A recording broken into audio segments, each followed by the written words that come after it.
할렐루야. 아침 묵상 시작합니다. 하나님, 오늘도 이 말씀이 우리 삶에 해석되게 하시고 우리가 가야 할 발을 가르쳐 주시옵소서.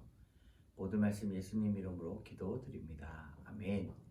나는 전능하신 아버지 하나님 천지의 창조주를 믿습니다. 나는 그의 유일하신 아들 우리 주 예수 그리스도를 믿습니다. 그는 성령으로 잉태되어 동정녀 마리아에게 서안시고 본디오 빌라도에게 고난을 받아 십자가에 못 박혀 죽으시고 장사된 지 사흘 만에 죽은 자 가운데서 다시 살아나셨으며 하늘에 오르시어 전능하신 아버지 하나님 우편에 앉아 계시다가 거기로부터 살아있는 자와 죽은 자를 심판하러 오십니다. 나는 성령을 믿으며 거룩한 공교회와 성도의 교제와 죄를 용서받는 것과 몸의 부활과 영생을 믿습니다. 아멘. 자, 오늘 함께 부를 찬송가는 197장입니다. 은혜가 풍성한 하나님은, 함께 우리 찬양하도록 하겠습니다. 1절만. 은혜가 풍성한 하나님은 믿는 자 한 사람 한 사람 어제도 오늘도 언제든지 변찮고 보호해 주시네. 주여 성령의 은사들을 오늘도 내리어 주소서. 성령의 뜨거운 불길로서 오늘도 충만케 하소서. 아멘. 아멘. 우리 고린도후서 1장 12절에서 22절까지의 말씀, 고린도후서 12장 22절까지의 말씀, 12장 12절에서 22절까지의 말씀 같이 읽습니다. 우리가 세상에서 특별히 너희에게 대하여 하나님의 거룩함과 진실함으로 행하되 육체의 지혜로 하지 아니하고 하나님의 은혜로 행함은 우리 양심이 증언하는 바니 이것이 우리의 자랑이라. 오직 너희가 읽고 아는 것 외에 우리가 다른 것을 쓰지 아니하노니 너희가 완전히 알기를 내가 바라는 것은 너희가 우리를 부분적으로 알았으나 우리 주 예수의 날에는 너희가 우리의 자랑이 되고 우리가 너희의 자랑이 되는 그것이라.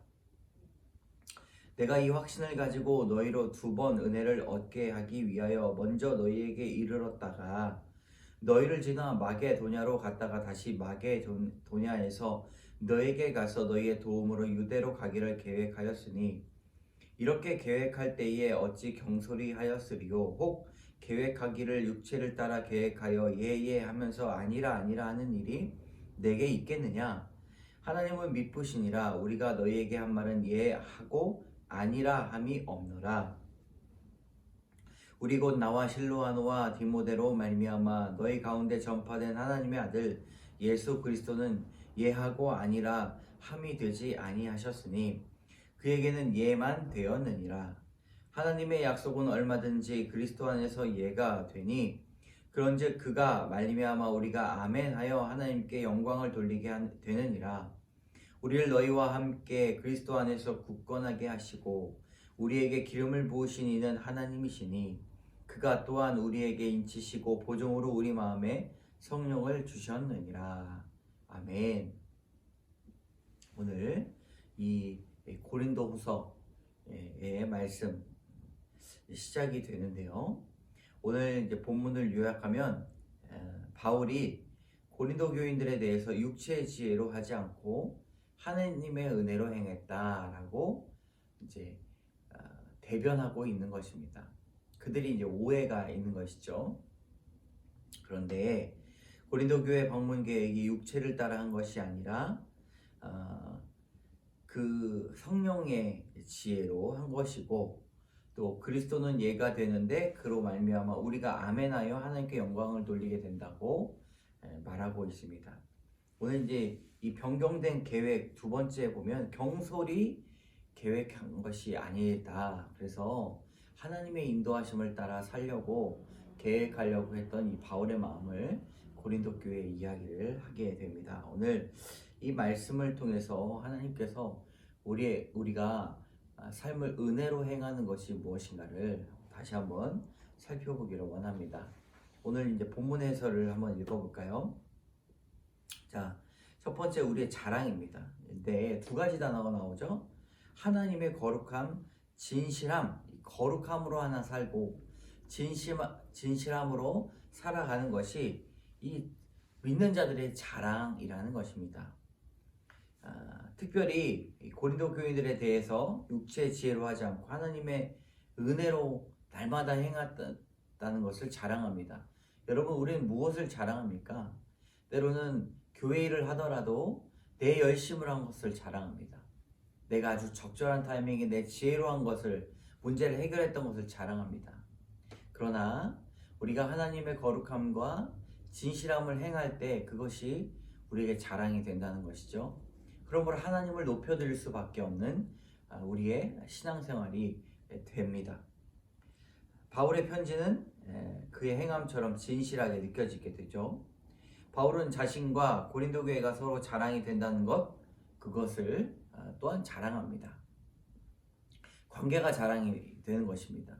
내가 유명한 사람을 알고 그 사람과 밥을 먹은 것이 자랑이 되는 것이 아니라 교회와 나와 관계가 있고 또 사랑하는 관계, 하나님의 놀라우신 은혜의 관계, 이것이 자랑입니다.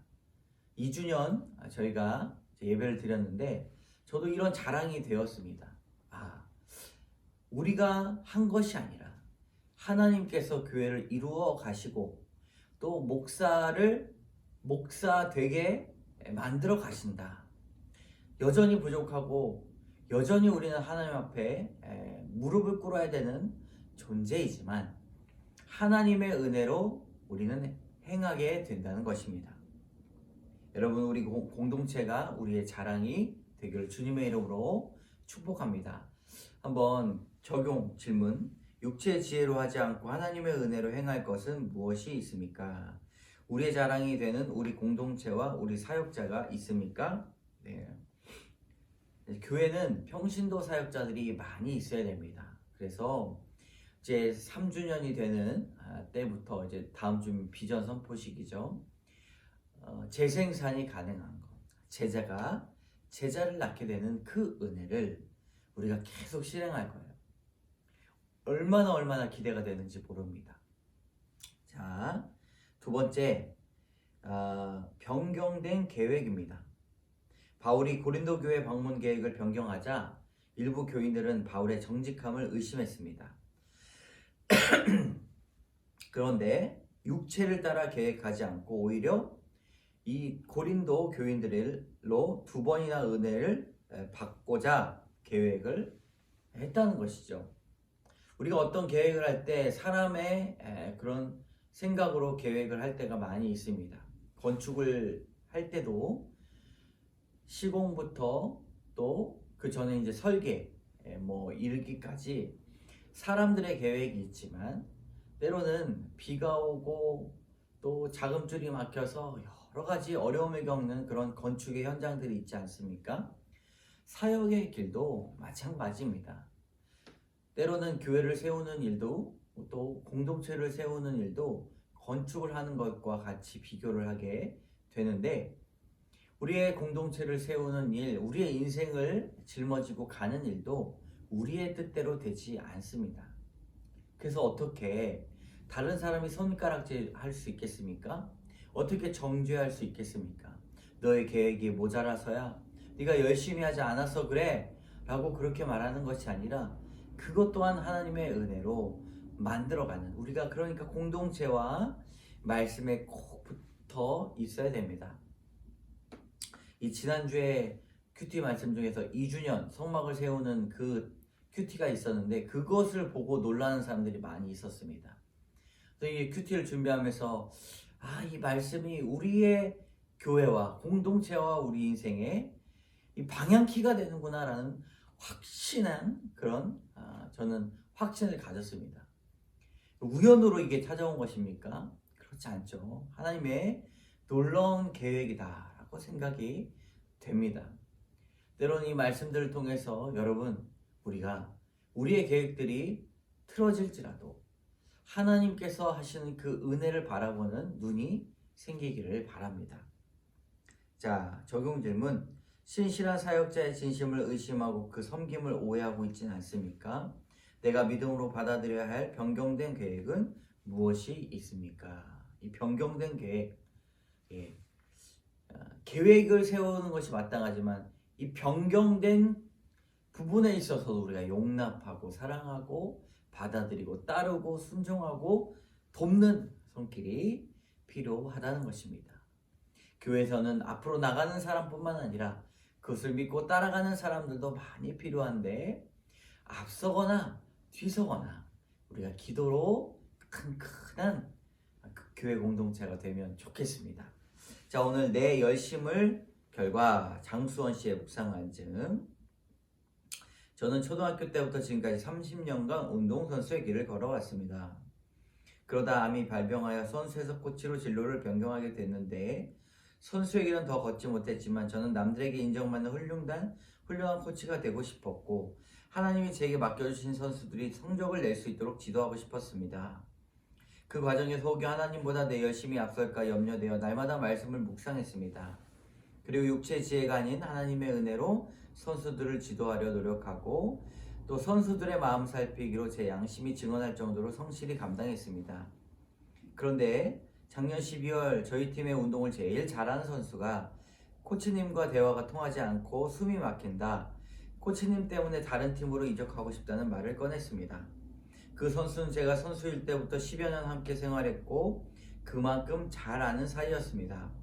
더구나 감독이 특별히 아끼는 선수라 제가 함부로 간섭할 수 없기에 저는 그의 말과 행동을 이해할 수 없었습니다. 시간이 지날수록 그 선수와 감독님은 같은 편이 되는 저를 힘들게 했습니다. 감독님은 체육회와 시청에 이번 일을 왜곡하여 보고하였고 저에게 모든 책임을 지라고 하셨습니다. 하나님이 나에게 2번 은혜를 얻게 하시려고 이 일을 허락하신 건가?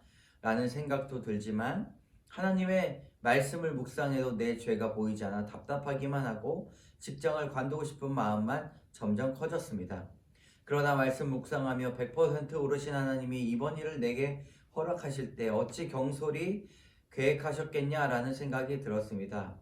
그리고 코치의 자리를 주시는 분도 거두어 가시는 분도 하나님이심을 인정하며 예 하고 엎드렸습니다.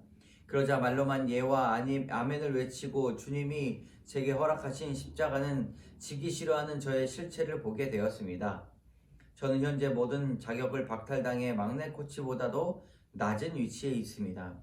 무시와 차별을 받을 때 수치스럽기도 하지만 하나님이 저를 이 팀의 코치로 세워주신 것을 믿기에 주님을 신뢰하는 마음으로 지금의 환경을 받아들이고 있습니다. 오늘을 잘 살아내어 저와 같은 처지에 있는 지체들에게 해줄 말이 있기를 소망합니다. 이분은 자기의 수치를 알지 못했다가 일이 관계적인 부분들이 드러나면서 자기의 죄와 수치를 알게 되었습니다. 이 삶의 결론이, 내 삶의 결론이 바로 내가 뿌린 씨앗 때문인 것이죠. 어떤 관계든 그냥 시작되는 관계가 없습니다. 그러나 매력적인 사람, 그리고 다른 사람을 또 이끄는 사람은 분명히 깊은 생각과 또 충분한 배려, 그리고 다른 사람들을 알지 못하는 이 심장의 폐부까지도 찔러 쪼개게 하는 그런 지혜가 필요하다는 것입니다. 오늘 이 말씀을 통해서, 이 간증을 통해서 새롭게 되어질 또 이분의 삶을 놓고 기도하는 시간 되면 좋겠습니다. 자, 적용. 감독님과 선수들에게 편안하게 다가갈 수 있도록 지혜를 공동체에 묻겠습니다. 수치와 조롱의 환경 속에서도 제가 먼저 그만두겠다고 말하지 않겠습니다. 참 귀한 적용입니다. 예. 기도하겠습니다. 참 좋으신 하나님 감사합니다. 수치와 조롱을 당할지언정 하나님 인간의 선택으로 사람의 감정으로 움직이지 아니하고 공동체에 묻고 하나님께 묻고 기도하며 결정하는 우리의 놀라운 신앙의 태도를 갖게 하여 주시옵소서. 오늘 이 바울의 계획이 틀어져서 바울이 고린도 교인들에게 오해를 받고 수치를 받았지만 그러나 그리스도께 예하고 하나님께 예하는 귀한 신앙생활을 우리에게 모범으로 보여졌습니다. 하나님 우리도 잊지 아니하고 하나님을 따라가는 삶, 하나님께 이해하는 삶, 아멘하는 삶 살아갈 수 있도록 인도하여 주시옵소서. 모든 말씀 예수님 이름으로 기도드립니다. 아멘.